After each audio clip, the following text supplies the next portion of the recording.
nous, non par rapport à la réalité du monde, mais par rapport à la vie de Dieu. Voilà pourquoi le temps est grave.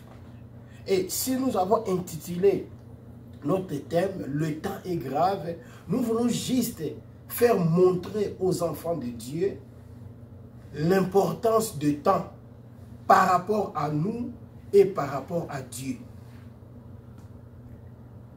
Le temps est grave. Mes frères et sœurs dans le Seigneur, on nous dit que le temps est un véhicule qui nous transporte vers notre destinée. C'est un véhicule.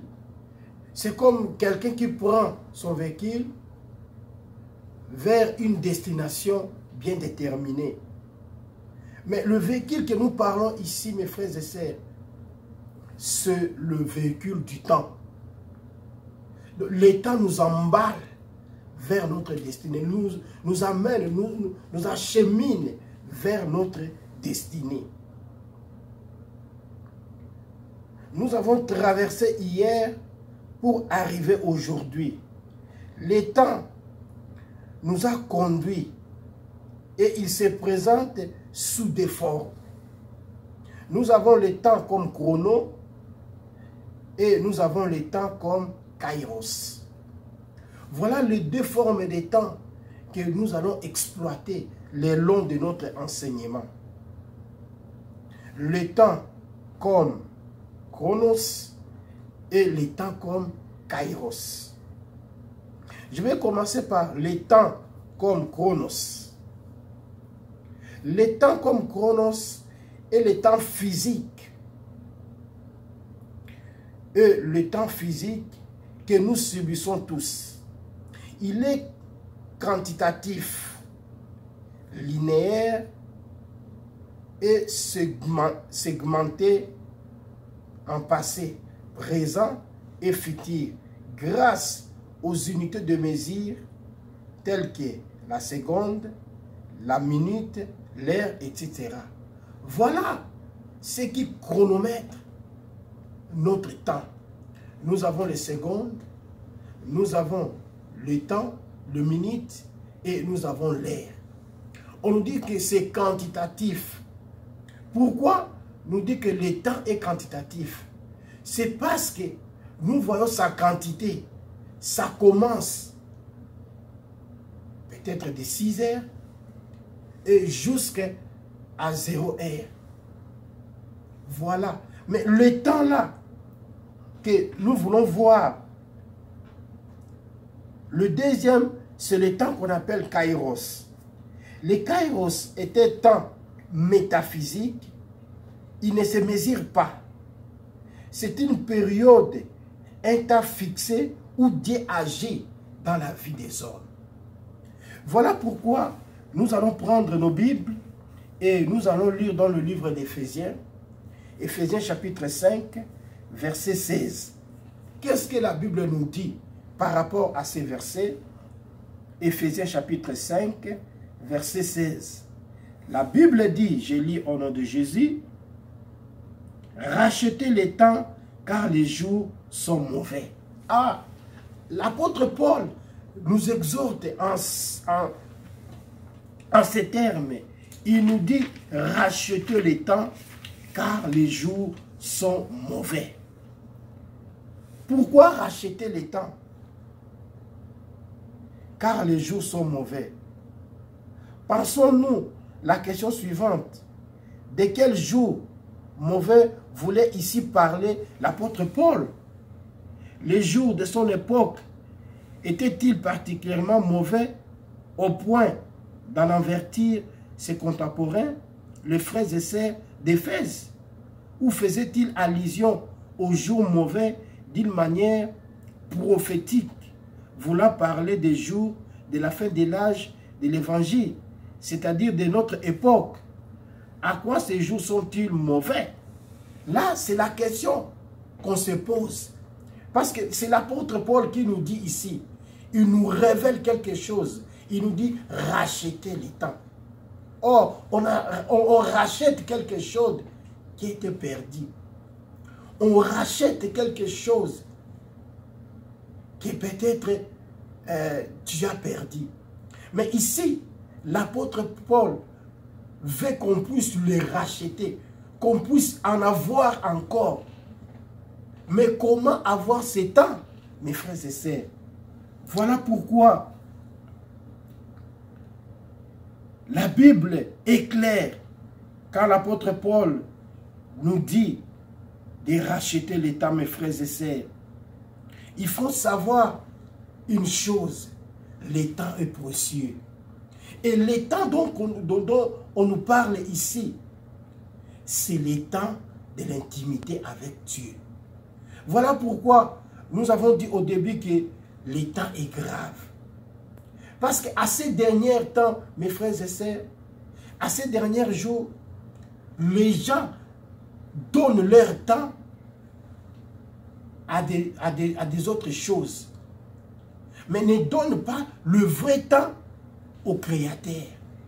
Mais nous voulons juste rappeler à nos frères et sœurs comment, ou leur montrer comment donner notre temps à Dieu. Parce que si on rachète, maintenant, quand on va racheter ces temps-là, qu'est-ce qu'on va faire avec? Oui, aller travailler, c'est bien. Faire d'autres choses, c'est bien. Mais je vais insister, mes frères et sœurs, sur un point. Est-ce que nous donnons notre temps à Dieu? Voilà pourquoi c'est grave. Parce que beaucoup de gens donnent leur temps à d'autres choses, mais ne donnent pas vraiment leur temps à Dieu. Voilà pourquoi l'apôtre Paul a exhorté les enfants d'Éphèse pour leur dire que rachetez le temps, car les jours sont mauvais. Et ces derniers jours que nous passons, mes frères et sœurs, c'est des jours mauvais, où le diable amplifie, le diable crée des stratégies pour égarer les enfants de Dieu. Et c'est dans le temps que le diable en profite aussi.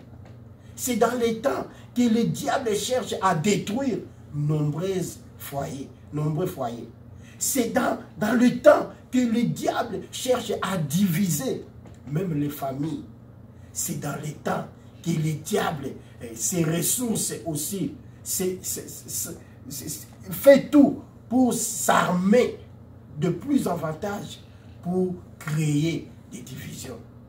Et c'est le même temps, mes frères et sœurs, que nous devons racheter. C'est le même temps que nous devons faire attention. Parce que le temps est grave. Voilà pourquoi l'apôtre Paul nous exhorte pour nous dire que nous devons faire tout pour racheter ce temps, car le temps est mauvais. Alors, ici, comme nous avons dit sur le temps chronos, nous avons dit que le temps chronos c'est quantitatif, mais le temps kairos c'est qualitatif, immatériel et c'est récent. C'est une période, un temps fixé où Dieu agit de manière spécifique dans la vie d'un homme. Parlant des jours mauvais, l'apôtre Paul ne désigne pas une époque précise, la sienne ou le nôtre, mais décrit un temps, plus exactement un climat, un environnement ou des circonstances peu favorables ou au développement spirituel d'un chrétien consacré. Ah, voilà. Quand l'apôtre Paul nous parle du temps, racheter le temps quand les jours sont mauvais, il ne parlait pas seulement de son époque. Et il ne parle pas seulement de notre époque, mais ils veulent juste nous révéler, nous montrer l'importance du temps. Nous montrer comment une époque désignée, précise, qui peut changer les données. Mais la condition est celle si nous donnons ce temps-là à Dieu. Parce que la meilleure chose, c'est donner notre temps à Dieu. Mais je vais révéler quelque chose, mes frères et sœurs. Beaucoup de personnes, quand donnent leur temps à d'autres choses en oubliant les créateurs, c'est une erreur grave qu'on est en train de faire. Pourquoi? Parce que en oubliant que le créateur, le Dieu vivant, la Bible nous dit, il est le maître des temps et des circonstances. Donc, notre temps, c'est lui qui le gère. Malgré que nous gérons de notre manière, mais il veut que nous puissions aussi l'associer dans notre temps. Et si nous l'associons dans notre temps, nous verrons comment il va changer nos vies. Nous verrons comment il va changer nos familles. Nous verrons comment il va changer beaucoup de choses dans notre vie.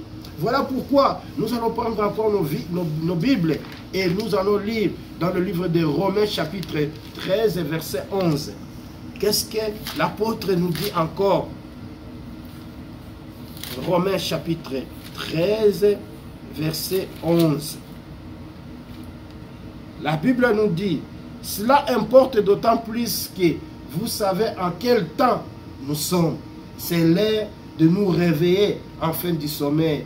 Car maintenant le salut est plus près de nous que lorsque nous avons crié. Ah, voilà. L'apôtre Paul nous dit encore quelque chose dans le livre de Romains chapitre 13 verset 11.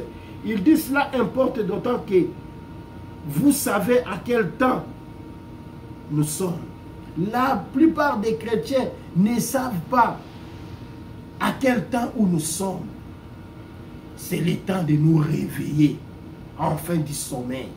Oui, quand l'apôtre dit encore, ajoute encore ce passage dans le livre des Romains, c'est pour nous dire que le temps où nous sommes, mes frères et sœurs, le temps est mauvais. Voilà pourquoi le diable, par ses stratégies, il a multiplié beaucoup de stratégies pour détruire les enfants de Dieu, pour égarer les enfants de Dieu.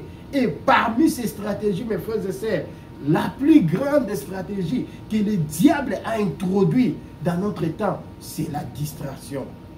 Ah, la distraction, c'est une arme efficace que le diable est en train d'introduire dans la plupart des gens, dans la plupart des chrétiens. La distraction. Qu'est-ce que le diable fait dans la distraction, mes frères et sœurs? Il crée beaucoup de choses pour capturer l'esprit et l'âme des enfants de Dieu. Et dans quelle façon où il capture l'âme des enfants de Dieu? C'est dans des choses que nous voyons nous tous. Par exemple, le Facebook, par exemple, les WhatsApp, par exemple, la modernisation de la technologie. Il a créé beaucoup de choses pour amener les enfants de Dieu à se focaliser sur ces choses-là. Je peux te demander une question, te poser une question. Combien de fois par jour tu donnes ton temps au Créateur? Combien de fois par jour tu donnes ton temps dans la prière? Combien de fois par jour tu t'emportes pour ne fût-ce que lire un verset de la Bible? La plupart, on se dit que nous sommes des chrétiens. Mais on ne vit pas cette chrétienté. Nous sommes des chrétiens. Mais la chrétienté, on ne la vit pas. Seulement du bouche. Seulement du nom. Je suis chrétien, je prie. Mais regarde-toi, mon frère, ma soeur. Fais l'introspection de ta vie. Et regarde combien de fois tu te donnes à ce Dieu-là. L'état est grave. Mes frères et sœurs, l'état est grave. Car le diable, la deuxième stratégie que le diable fait, c'est de créer, d'empêcher l'intimité avec Dieu. Parce que s'il t'emporte dans la distraction, la deuxième des choses, il menace maintenant ton intimité avec ton Dieu. Combien de personnes ont détruit leur intimité avec Dieu. Combien de personnes ont détruit leur intimité avec Dieu, mes frères et sœurs? L'intimité là, c'est déjà détruit. L'intimité là n'est pas vraiment efficace. Pourquoi? Parce que le diable a introduit ces éléments, a introduit ces choses pour que tu ne puisses pas créer cette intimité avec l'Éternel. Voilà pourquoi je viens aujourd'hui t'exhorter, mon frère, ma sœur, pour te dire que reviens, le temps est grave. Reviens, le temps est grave, parce que le diable ne veut pas ton avancement. Ne crois pas que quand tu crées des moments de temps, d'intimité avec Dieu, le diable va t'applaudir. Non, il ne va pas t'applaudir. Par contre, il cherchera les moyens de te distraire pour que tu ne comprennes pas. Et la plupart des chrétiens sont dans la distraction. La plupart se sont plongés dans la distraction totale. Et surtout, nous qui vivons aux États-Unis, en Europe, oh mes frères et sœurs, il y a beaucoup de choses qui se passent. Mais j'ai voulu seulement t'exhorter, reviens. Regarde le temps. Rachète le temps, parce que le temps est mauvais. Le temps est mauvais, comme l'apôtre Paul nous dit. Voilà pourquoi nous allons passer par 3 ou 4 points qui vont nous aider comment racheter notre temps. Les 3 ou 4 points, mes frères et sœurs, qui vont nous aider à racheter notre temps. La première des choses, comme je viens de le dire, c'est éviter la distraction. Si tu te plonges dans la distraction, mes frères et sœurs, tu es la nourriture du diable.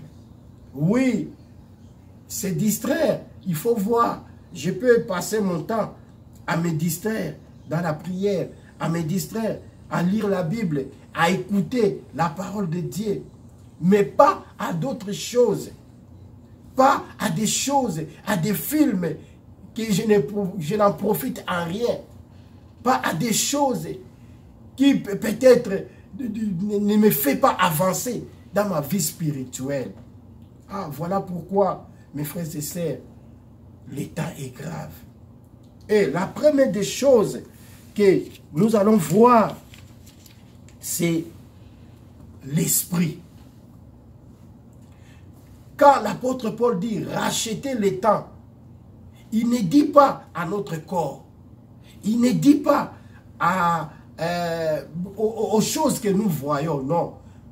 Mais quand l'apôtre Paul nous dit, il dit racheter le temps, il cible quelque chose qui est important. Et la chose, c'est ton esprit. L'esprit. L'esprit qui est en nous. Si l'esprit n'est pas disposé, mes frères et sœurs, ça sera difficile de racheter le temps. La première des choses, comme je viens de le dire, c'est notre esprit. Fais tout que ton esprit puisse racheter le temps. Fais tout que ton esprit puisse être en connexion ou en rapport avec le Saint-Esprit. Parce que si ton esprit n'est pas disposé, tu ne peux pas réaliser et tu vas voir le temps, ton temps va passer seulement comme ça. Mais si ton esprit est disposé, mes frères et sœurs, entre en communion avec le Saint-Esprit. Et tu vas voir maintenant, le Saint-Esprit va te communiquer. Le Saint-Esprit va inscrire le nom de Jésus dans ton esprit. Et si le Saint-Esprit inscrit ton nom, inscrit le nom de Jésus sur ton esprit, mes frères et sœurs, on ne va pas même te pousser d'aller prier. Tu vas savoir comment gérer le temps. Parce que le propriétaire du temps, c'est Jésus lui-même. Le propriétaire du temps, c'est le Saint-Esprit. Voilà pourquoi c'est le Saint-Esprit qui nous conduit. C'est le Saint-Esprit qui nous amène. Et c'est le Saint-Esprit, lui qui connaît le profondeur, qui sonde même les profondeurs de Dieu. Il saura comment vous conduire et vous faire gérer les temps. Les temps que nous parlons, mes frères et sœurs, c'est par rapport à notre Dieu. C'est par rapport au Créateur. Voilà pourquoi nous avons dit les kairos. Les kairos, c'est Dieu lui-même qui les gère. Et si tu veux que le Dieu puisse encore gérer votre temps, mon frère et sœur, mon frère, ma sœur, donne-toi à Dieu. Donne ton temps entier. Regarde, depuis, tu te réveilles peut-être à 5 heures, peut-être à 6 heures, peut-être à 3 heures du matin, jusqu'à 0 heure, les temps où tu vas aller dormir, peut-être 23 heures, 22 heures. Mais regarde, fais la sommation de tous ces temps-là. Combien de fois tu donnes, ne fût-ce qu'une heure à Dieu? Ah, voilà pourquoi même Jésus lui-même avait dit à ses disciples, il dit à Pierre, vous n'avez même pas pu à prier à moi, avec moi, ne fût-ce qu'une heure. Parce qu'il connaissait la notion du temps. Oh, mes frères et sœurs, le temps est grave. Le temps est grave. Le diable multiplie. Le diable cherche à tout pour qu'on ne puisse pas finir notre combat. Pour qu'on ne puisse pas finir notre course en beauté. Voilà pourquoi il te combat. Voilà pourquoi il saisit ton temps. Voilà pourquoi il ne veut pas que tu puisses t'épanouir dans les temps. Voilà pourquoi il ne veut pas que tu puisses créer cette intimité avec Dieu. Mais le secret que je te donne, mon frère et ma soeur, c'est de donner, de regarder ton esprit. Fais tout que ton esprit soit en communion avec le Saint-Esprit. Et tu verras comment tu vas changer ton temps. Et tu verras comment le temps va s'épanouir. Et tu verras comment le Dieu là va descendre encore. Sa puissance va descendre pour détruire tout ce que le diable est en train de mettre. L'esprit. Voilà pourquoi, deuxième élément, c'est la détermination. Parce que si ton esprit est déterminé, si ton esprit est disposé, pardon, et tu mets maintenant la détermination. Quand on parle de la détermination, la personne qui est déterminée ne voit pas l'échec. La personne qui est déterminée ne se décourage pas. La personne qui est déterminée n'est pas désolée. La personne qui est déterminée, mon frère, ma soeur, c'est une personne qui voit la victoire. Et sois déterminé. Au facteur du temps, c'est la détermination. Sois déterminé par tes programmes. Sois déterminé dans tout ce que tu fais. Si tu es déterminé, tu verras combien de fois le diable va fuir l'un de toi. Parce que le diable ne supporte pas ceux qui sont déterminés. Regarde combien de fois il a pris ton temps en captivité. Le diable a mis en prison la plupart du temps des chrétiens. Mais si tu es déterminé, mon frère, ma soeur, cette puissance va descendre à toi et tu vas sortir de cette prison que le diable est en train de mettre dans ta vie. Le temps est grave. Pourquoi le temps est grave? Parce que tu n'es pas déterminé. Pourquoi le temps est grave? Parce que tu ne te donnes pas à ce Dieu-là. Tu ne te donnes pas à ce Dieu-là. Le moment est arrivé où nous devons rentrer, voir quelle est ma relation avec mon Créateur, quelle est ma relation avec ce Dieu-là, quelle est ma relation avec celui qui m'a créé, quel temps que je peux disposer pour lui, en lui écoutant, en lui parlant, et tu verras combien de fois ta vie va changer. Le temps est grave, mais ce n'est que le Dieu qui peut arranger tout. Voilà pourquoi, sois déterminé dans ta vie. Sois déterminé et tu verras combien de fois le Dieu là va changer ta vie.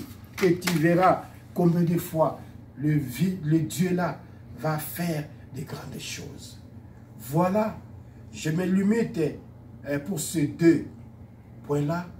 À la prochaine, nous allons encore continuer. Je voulais seulement te dire, le temps est grave. Comme le temps est grave, reviens à Dieu et tu verras combien de fois il fera dans ta vie. Là où tu es, mon frère, ma soeur, tu vas fermer tes yeux et je vais prier. Tendre Père, nous te bénissons parce que tu es Dieu. Merci Seigneur de gloire pour ce moment que tu nous as donné d'exhorter encore tes enfants. Je sais que beaucoup de personnes, beaucoup de gens me suivent dans leur maison. Tu connais Seigneur de gloire leurs préoccupations.